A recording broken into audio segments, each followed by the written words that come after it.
you're probably not going to succeed. That you can frame your reality. You can change your reality on the state of your mind if you think positive. But the law of attraction goes on more than that, where he says, like, I see it and it happens. I believe it. I see it with my mind. I make it happen. Even the simplest things, he said, they would go shopping. Him and his girlfriend would go shopping, and they would visualize the premium parking spot being ready for them when they got there, and they would show up, and there's just the perfect parking spot awaiting them, things like that. But I do believe that at least thinking positive is going to have a positive impact on your life. Well, that's absolutely true, and I believe that's a proven fact. There was one year back when I was teaching that I coached a cross-country team. I think I might have been drunk when they asked me to do it, and I agreed to. But one of the things I noticed is the athletes who maybe weren't in the best of physical conditions but had a great mental mindset, they were never going to let themselves fail. Right. They were absolutely going to cross the finish line. Yeah. They performed better than the people who were physically good specimens of health, but then they were the ones who were like, oh, man, this pain's getting to me. Mind over matter. I don't think I can finish. I don't think I can do this. And we would actually teach them to find a mantra, just something that they could just drone off into so that they weren't letting the negative thoughts affect their performance. So then athletes tell you that all the time. So I believe in that. Now, the next level, then if you believe in that, then kind of the next step from there is it a collective thing? Can a collective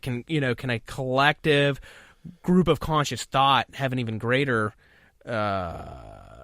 effect, or can affect not just your reality but others as well, and things like that. So that's kind of where the movie goes. So Chad basically approaches his friends. Now these are the friends that we basically got introduced to in American Ghost Hunter. These are his friends from his days in Iowa.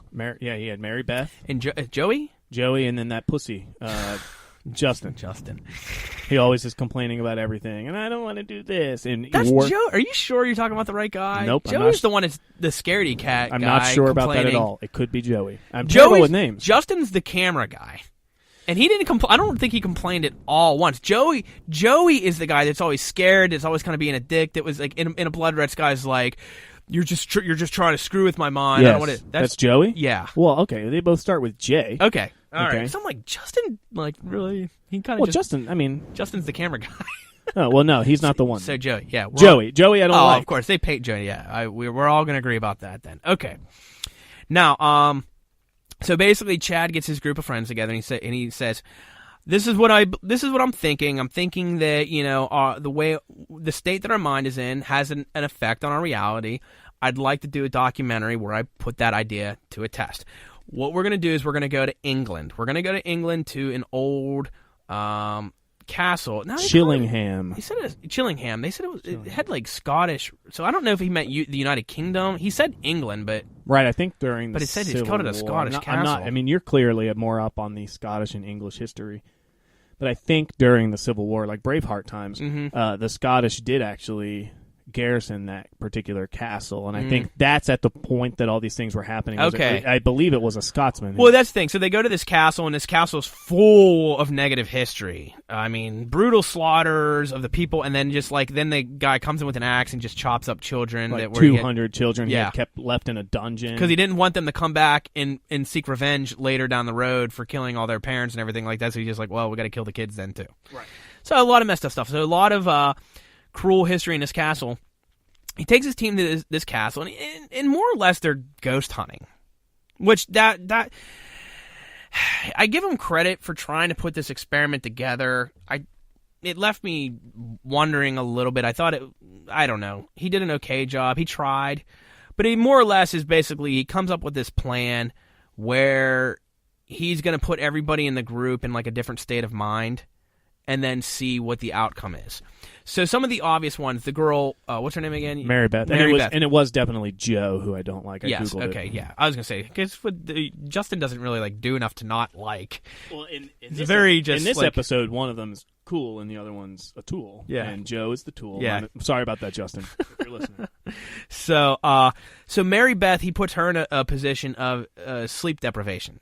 He basically says, like, I don't want you to sleep tonight. I want you to stay up all day tomorrow, and then I'm going to send you on a ghost hunt tomorrow night. So in the case of Mary Beth, he deprives her of sleep so that when she is, like, alone in the castle, ghost hunting by herself, the interesting thing is that, like, nothing happens. Like, she sees nothing, she hears nothing, she catches nothing. Nothing paranormal happens. And then, of course, like, after the fact. See, I would love it if it were like Chad would put this out there before. Like, if he... But then, of course, he could show that. Then we could say that he's just showing the footage to match. But he basically comes out after she sees nothing. He's like, "That was my intention," because her state of mind was she was just so focused on being tired and wanting to sleep that was her world. She didn't even have the emotion of fear. So she wasn't putting fear out there. Nothing happened. The fear didn't cause anything. There wasn't a negativity because the only thought in her brain was, "I'm freaking tired." I think he has to say it first. And he didn't. Yeah, I think he came out afterwards and said, "See, that it proved my point. That's what I thought was going to happen." I was like, I kind of wish you would have said that first. Right, because it could have been, I kind of figured she was tired, so she'd be in a much more likely to. Because what if she had done it and seen a bunch of stuff and be like, "See, that's what I figured. She was so tired that she was going to be open to like." Well, we didn't make any secrets that Chad doesn't do a very good job of buttoning things up. Yeah. So. I mean, he does do a good job of telling a story.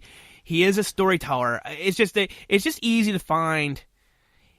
It's kind of like you're grading the papers. Like you told a story. So, the thing is, some people are going to look at it like just like I said, it is not easy. Telling a story with video is so difficult unless you are a person to tell a story with a video. Like, you just really can't comment. It is difficult, but it's so easy to criticize. So, anybody can see the holes and criticize. So I didn't feel like he was telling a story here. I feel like he was just recording what he was seeing and then explaining it afterward. Yeah, there was that's the thing. It wasn't like American Ghost Hunter where he was actually telling a story with his camera. In this one, the camera was working first, and then he wrote the story too. That's where between the two, American Ghost Hunter is more of a story. They shot it and they produced a video to tell a story. This one is different, but it's different because it's almost more of a documentary. Very true. Let's just see what happens. Right. Let's see where the camera takes us. Which is fine.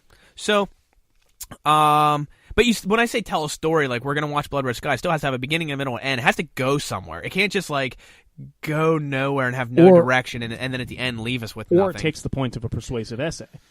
Like when and honestly, it follows that exact form. When we were in high school and we learned our 5-paragraph essay, you have an introduction, you have 3 supporting paragraphs, and then you have a conclusion. That's exactly what he did. That's what a Blood Red Sky is more He about. had an intro, he had his 3 supporting theses, and Mary Beth, Justin, and Joe, and then he had his conclusion. So we talked about Mary Beth, so let's at least mention the other ones. Let's talk about Justin first. Justin... And they went in this order, actually. They went Mary Beth, Justin, and Joe on purpose. Well, actually, they went Chad first. Well, so Chad was the control. Chad was the control. So Chad went ghost hunting. Like, there was nothing forced upon him. His brain, his state of mind wasn't altered from the norm. He's just like, I'm going to be what I normally am. I'm going to be Chad. I'm going to go on a ghost hunt. Yeah, he was just walking through the building as a normal, regular guy. He was supposedly the control group. And, of course, stuff happened. Because he's Chad. And he can't walk around without something happening. That's the thing that's just like... Is it fair to say, without ruining anything, no, go ahead, more happened to Chad than what always does? And that's the thing that kills me. So, like, okay, because of all the negative energy. Let's talk about, like, when they went... Okay, Blood Red Sky. Chad goes ghost hunting. Crap happens. Sir No Face, even though he's not there ghost hunting, like, he goes on one ghost hunt with that guy, and he talks about how he followed someone into a room to tell him to get back on the tour. And totally forgot about that. I was about to argue with you. Then American Ghost Hunter, like, they go and they go to that old building where they think there's Indian spirits, and all this crap's happening.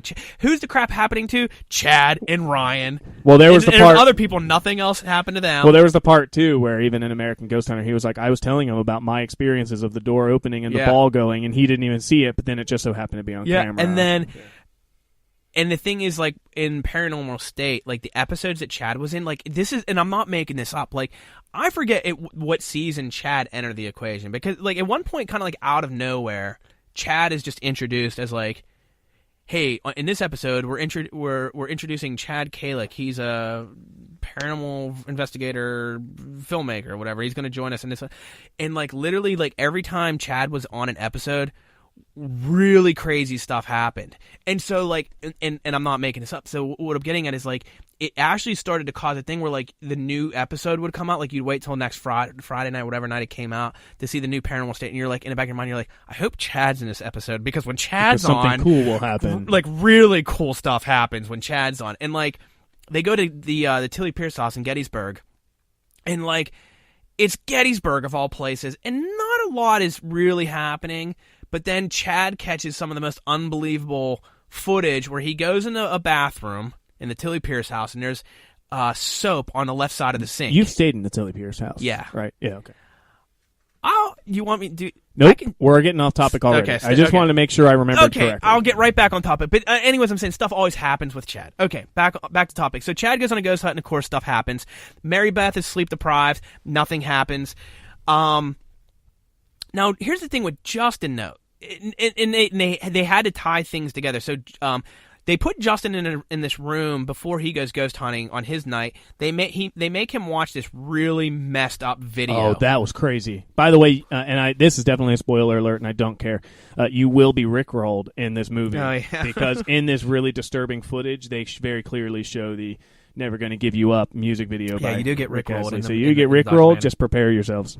So Justin just has to watch this. Like, basically, Chad's strung together like 15. I don't know how. I think it was about 10, 15 minutes. They didn't really say how long it was, but it was just messed up footage with messed up audio. Like opening up a big, huge cyst and just pus flying everywhere, while like screeching and and a guy and like a Buddhist guy being burned alive and just weird stuff like that. All dubbed over with the creepiest sounding music. Creepiest music and sound effects and things like that. So and he was in a pitch black room, and this was his only sense. So they're basically, it's almost like what they do, like a torture type thing, but they make Justin watch this film.